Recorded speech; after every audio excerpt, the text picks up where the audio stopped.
Hi guys, welcome back to another awesome episode of Two Wacky Pundits, Dr. D and Dr. A. Hello there. So, what have we got lined up for today? Well, today I've got a special treat for you. This is a Penguin set of books. Okay. It's called the 60s Collection. The Penguin 60s Classics. Oh, wow.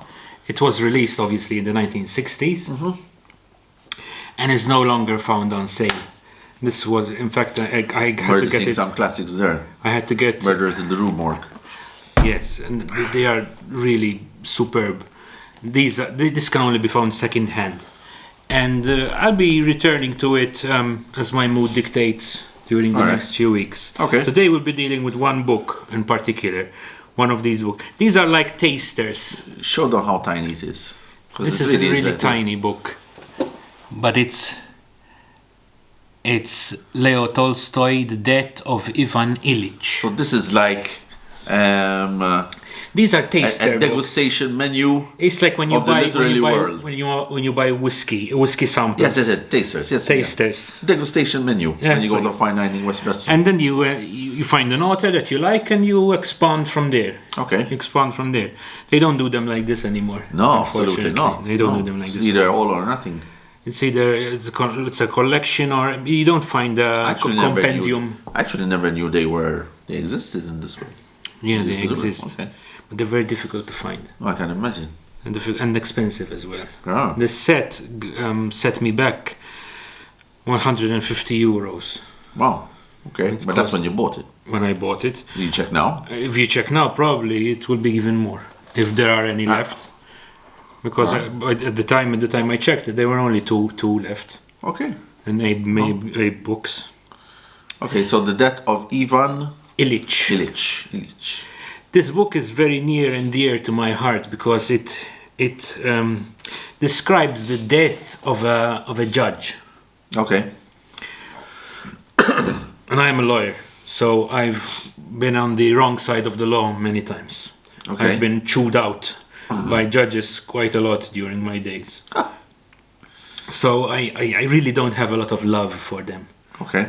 I don't hate them, but I don't love them very much either. No, until you became one of them, maybe. I'm not going to become one of them. No. Definitely. Well, my cousin's a judge, so I know exactly what you're talking about. And they are so full of themselves, really. And this book was written by Leo Tolstoy, especially to take them down a peg. Okay.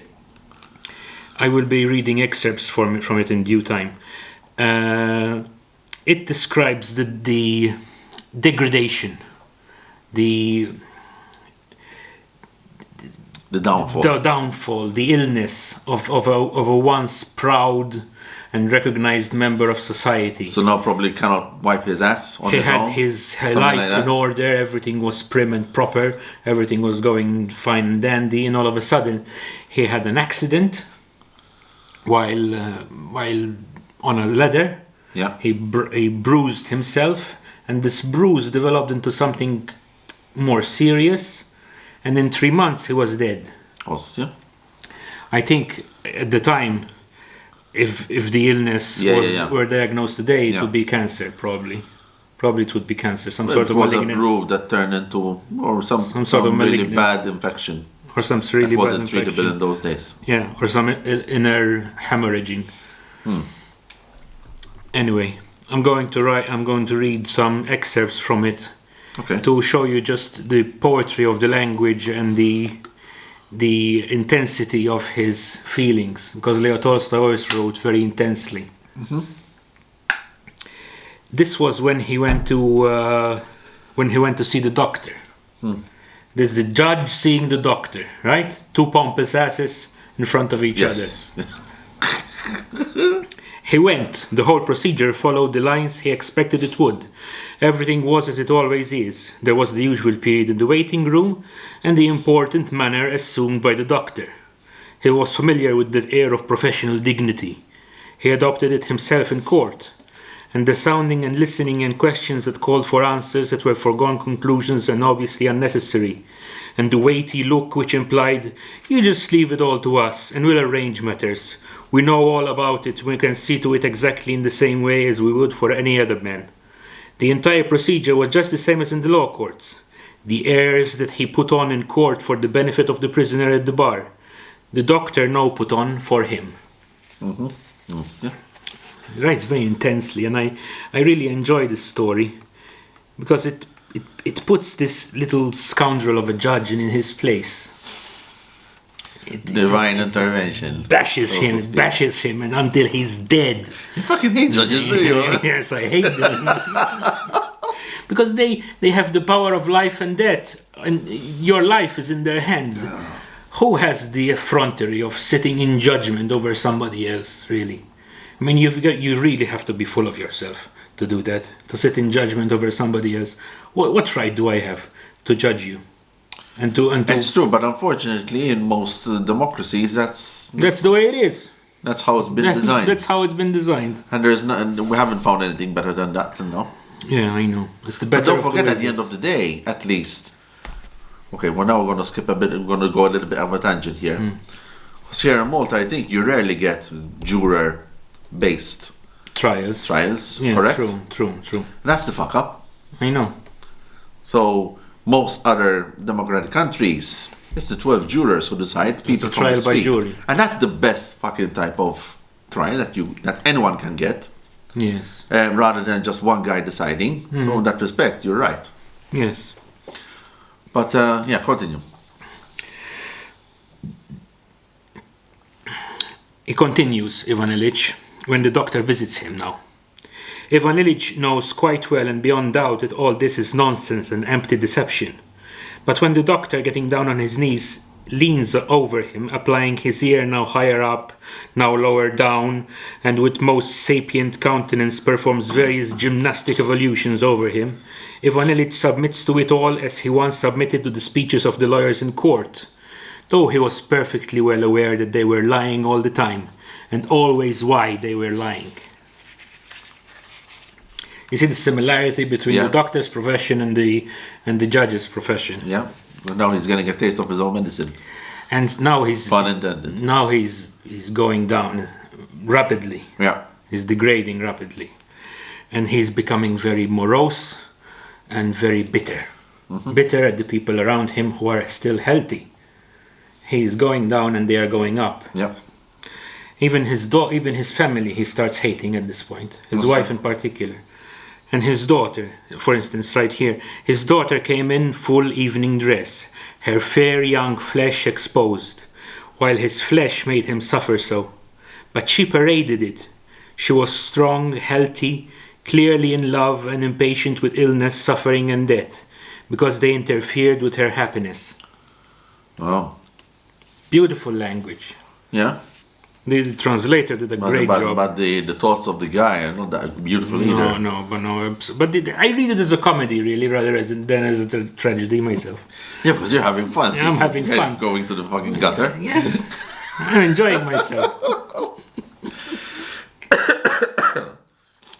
And his only solace in his illness was this peasant boy Gerasim, who used to come and minister to his needs, and wipe his ass, and tend to him, give him tea, help him dress, like that he had his own personal minion. Yeah, that's right. He removed his legs from Gerasim's shoulders, turned sideways onto his arm, and began to feel sorry for himself. He waited only until Gerasim had gone into the next room, and then restrained himself no longer, but wept like a child. He wept at his own helplessness, at his terrible loneliness, at the cruelty of man, the cruelty of God, at the absence of God. Okay. He's starting to go insane at this point. Starting to reassess his own life. And what he didn't do. And finding it all corrupt. He knows it's at the end. Finding it all corrupt. It occurred to him that what had appeared utterly impossible before, that he had not lived his life as he should have done, might after all be true. It struck him that those scarcely detected inclinations of his to fight against what the most highly placed people regarded as good, those scarcely noticeable impulses which he had immediately suppressed, might have been the real thing and all the rest false. and his professional duties, and his ordering of his life, and his family, and all his social and official interests might all have been false. He tried to defend it all to himself, and suddenly he realized the weakness of what he was defending. There was nothing to defend. From that moment, the screaming began that continued for 3 days, and was so awful that one could not hear it through closed doors 2 rooms away without horror. He was really in pain. At that moment, when he answered his wife, realized that he was lost, that there was no return, that the end had come, the very end, while his doubts were still unsolved and remained doubts. And this is the last line of the book, which is spectacular. He drew in a breath, stopped in the midst of a sigh, stretched out, and died. Okay, that was a spoiler alert, huh? Obviously. But this is a short story by Leo Tolstoy. Obviously, Leo Tolstoy has complete novels, but this is a complete short story. So this is actually. So there's not like a long version of this. It's just a short story. This is the death of Ivan Ilyich. Oh, okay, all right, okay. Usually, when you see it in Amazon, it's the death of Ivan Ilyich and other stories. Okay. Right. Okay. That's how it's advertised. All right. It's a magnificent book, really. It gives me great pleasure to read. You've got to take some pleasure in life, right? Oh, well, you really do hate judges, though. I hate. May you never be in front of one of them. I hate their attitude, most of all. As I said before, while we were, I don't mind judges, but when you have a trial by jury case, those guys, the judge is not really in charge. It's the jurors who are dishing although out the judge can direct the jury to disregard or regard certain things. True, like for example, what's happening with the Chauvin case right now. Yeah. Oh my God, I don't know what's going to happen with that. I'm sure you're watching it.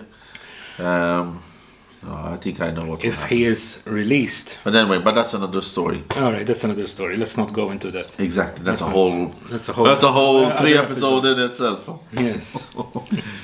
Okay, guys. All right then. So I think we're done for this episode. I hope you enjoyed it. Yeah. And see you on the next one. May our God be with you. Indeed. Bye.